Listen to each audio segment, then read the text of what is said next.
a muscle that I've been learning from this book I've been reading lately. I'm really enjoying this new book I picked up out here.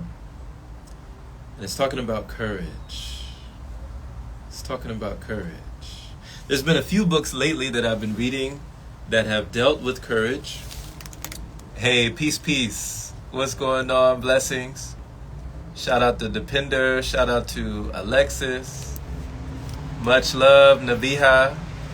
Great to see ya. Yeehaw. And it's been a few books that I've read so far that I've been out here, interchanging back and forth. And one of them has been 50 Cent and Robert Greene's book, and it's called The 50th Law. You know, Robert Greene wrote the 48 Laws of Power, and he collaborated with 50 Cent to write the 50th Law. And that book is all about fear and dealing with fear and fighting with fear, the acceptance of fear, the endurance of fear, the conditioning of fear, and the temperance that fear can have on your character, that fear can have on your being, and how fear can change the way that you are seeing, but also be freeing when you rise above it, right? Some people might say when you learn to love it. It's interesting to see the ways that fear influence and impact our lives. And I want to ask, what has been a way that fear has played a role in your life? What has been something that you have felt that fear has had control in your life, or taken hold of your life in a way that maybe still is with you today, or in a way that somehow you allowed to melt away, to let go? It's interesting the ways that fear can show within our lives. Some people say that fear is an illusion, that fear is a choice. They say danger is real, but fear is a choice.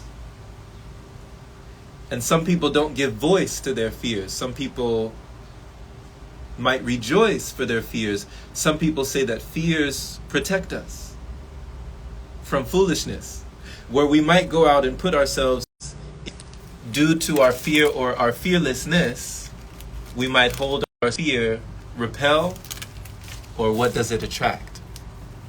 So one of the books that I've read so far on fear was The 50th Law. Another one was another book by 50 Cent, where he's talking about hustle harder, hustle smarter. And he talks about, of course, dealing with fear.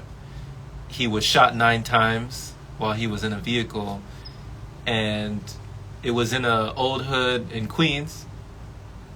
And he never knew that he would see the light of day after that incident. And he faced fear, recovering on the block, running, jogging, trying to get his strength back, trying to get his body back from that fear of being shot again. It terrorized him, but he had to challenge himself to face that fear again and again and again. So what has been a fear in your life that you've had to face time and time again? This latest book that I've been reading is a book called Genghis by Birth of an Empire. And it's interesting. Brother Xavier Bates says, the fear of regret. That's interesting. What do you feel that you most feared from regret? What is something that you never wanted to regret, or something that you had a fear of regretting?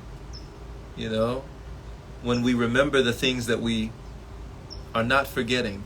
They say that when you go to maybe homes for the elderly, like senior homes or retirement homes, places where folks are breathing their last, and when they reflect back and think on the past, they think of times when they might have been moving too fast, right? But they also think about the things that they didn't do, the things they regret. And a lot of times their regrets are what you might not expect. So when you think back in your life and you might recollect, what are the ways that you might even connect with your fears? And what are the fears that you could let go in your current years? This book here by Khan E. Golden, it's called Genghis, Birth of an Empire. In this book, Temujin, which was Genghis Khan's name before he became Genghis Khan, in his younger years when he was just a teenager. In this part of the story, he's only 12 and he's with his three other brothers. So it's 4 of them. And they climbed this huge hill, this huge mountain, going to search for an eagle's nest, for eagle eggs, to, train the eagles for their father, Yasuge. And they just wanted to get in his good graces. But they challenged themselves against a coming storm, braving the elements, braving nature off the hillside with no rappels, no climbing equipment, no nothing, just their bare hands and footholds on this cliff, trying to get eagles for their father.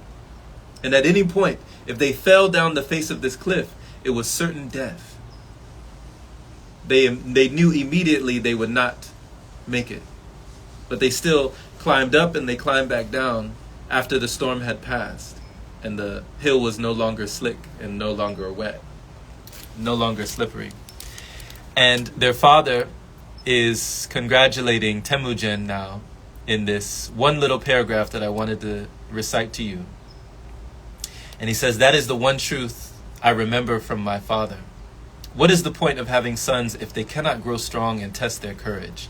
Courage cannot be left like bones in a bag. It must be brought out and shown the light again and again, growing stronger each time. If you think it will keep for the times you need it, you are wrong. It is like any other part of your strength. If you ignore it, the bag will be empty when you need it most. You were right to climb for the nest." And so this, to his son, he suggests that he was right to climb for the nest, even though he might have felt at times he was out of breath, even though if he looked down and felt fear, there was certain death. Exercising the muscle of courage. So how have you exercised the muscle of courage in your life? And what is something that you used to fear, maybe in previous years, but you no longer fear today? What is something that used to be scary, but now it's just okay, right? For me, there was a time where I wouldn't have done what I did earlier last year. Towards the end in Italy, I just went camping in different campsites. And I had a pop-up tent on my back, I had my backpack, I had my flute, and I was just walking from campground to campground to campground. Now, walking these miles and miles a day, right? And it's never been easier, by the way, because of course I had my phone, I had my device, I'm in Italy, but my phone, and I can speak the language, right? And also I have the GPS to get me to the next campground. It's not like I'm needing MapQuest or even needing, to lick my finger and feel the wind before I begin, right? I kind of had that little assurance in my leg of the journey, but there were no guarantees. There was no security beyond the lizards and snakes and scorpions that might have been on my way in my travels. But every day I just kept going from one site to the next to the next. And it felt like it was exercising my courage. It was like finding solace in my own solitude. You'll be able to come to a sense of peace, putting your own mind at ease, being able to be alone without being lonely. And it is a test of your very own courage. So I found that the more that I did, the more I could do. And the more I tested myself, the more I saw I would do, right? So how has that shaped your life? Nabiha says, thank you for being Jerome, reading for all of us. You're appreciated. Much love, Nabiha. What has been a test of your courage in life? What has been something that before you might have thought twice, but now your own guts will suffice, will carry you through? What is something today that's easier for you to do? You know, that in the past might have been hard, but since you were able to go far, now you find yourself up to par. You are up to the task, right? You don't have to be fearful or wearing a mask. And the questions that you might have once asked have been answered. What is something that has given you courage, right? So I remember watching a documentary, and this documentary was on these villagers from a tribe that would go and climb so high, if you can imagine a tree that would go from the ground to the sky, all the way up in the air. And they would take great care as they would take a hatchet or some device and just take a little satchel or a bag and climb all the way up the tree for honey for the villagers. So only the men would do this. The women and children would stay back at the village. And the men in this documentary would climb all the way from the bottom, all the way to the top, way up there, way, way further up there, right, in the jungle. And they would go and get honey from bees' nests in this jungle. And I recall during this documentary, the interpreter was translating for the villagers. And they said, and I distinctly remember, if you have fear, you will fall. He didn't say if you have fear, you might fall. He didn't say if you have fear, there's a possibility. He said you will fall if you have fear. And so it was interesting because they would go all the way to the top to get this honey. And as they were getting the honey and putting it in the satchels and sending it back down to the family, to the women and children, these bees were stinging them the whole time, right? The bees, the literal bees, were stinging them, their body. And they had done this so many times, gone up and down, that they had now become desensitized to the stings of the bees. And even as they were eating the honey, they would put mouthfuls of honey in their mouths. The bees were going in their mouths. Sometimes they would eat the bees by accident, right? They were immune, like their skin was immune, their mouths were immune, their bodies were immune to the bees. They no longer feared the sting. What kind of courage would that bring? It was amazing to me. Back in the day, there used to be times where my skin was very sensitive to mosquito bites. And they say that if you don't know the power of something small, then try to go to sleep with a mosquito, right? And when I was it was Pisa, Italy, with one of my good friends, Sarah. We were hiking together and traveling. She had come off the train in Pisa. We had seen the Leaning Tower of Pisa. And the night before, we spent a night in darkness on the street. We were just sleeping on the street, just a couple of people. The mosquitoes were everywhere. I'll never forget it. It was amazing. The mosquitoes were attacking from all angles. I'm talking dozens and dozens. It had to be hundreds of them. And my whole body was just like, they were on my face, they were on my arms, they were on my feet, they were on my legs, they were everywhere that there was a visible portion of skin they could find. They were attacking and biting at all times. And it got to the point where there was nothing I could do. I just had to sit through it in order to get through it. And I remember sitting in meditation and I was just like, like I'm laughing, just thinking to myself, just trying to grin and bear it through my teeth, right? And as they were sucking my blood, I was thinking to myself, I might have had a mantra that I was saying to myself over and over again.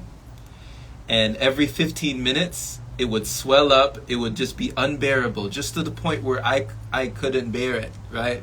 But I wouldn't scratch. I wouldn't itch because I knew it would get only worse. And I just let it go. And then my body was numb for like 5 minutes. And then 10 minutes, it would be piercing. It would be penetrating. It would be painful. And then 5 minutes of peace. And then 10 minutes, it'd be raging. It'd be just on fire. My body was just burning. And then 5 minutes of peace. And it went on like this all night long. And can you imagine, just like those gentlemen, just like those villagers that went up for the bees, that were stung by the bees, I eventually no longer feared the mosquitoes. Even as all these mosquitoes drew near, I no longer had any fear. It was like, okay, I'm just gonna be here, right? And the mosquitoes even, it was like we came to an agreement. We signed a pact, we signed a contract that said, okay, bring it on, you got me. All right, I'm just here, you can have my blood, I'm just gonna sit here. And we just embraced each other that whole night long. And now today, since I've gone through that experience, I'm able to go on through others, right? You're able to be unbothered when you were already smothered, when you were already covered with a complication or something that you might have thought was a big frustration. Now you can find peace and relaxation because you found within the stress your own salvation. So I ask you, my friend, today to think of a fear that has come your way and think of how you can transcend that fear. When something that once scared you or made you afraid starts to draw near, how can you rise above? How can you project courage and love in the face of your fear today? Much love once again, my friend. Sending great energy your way. Thank you always for listening and glistening. This has just been a little inspiration from some information that I got from this book here, Genghis, The Birth of an Empire.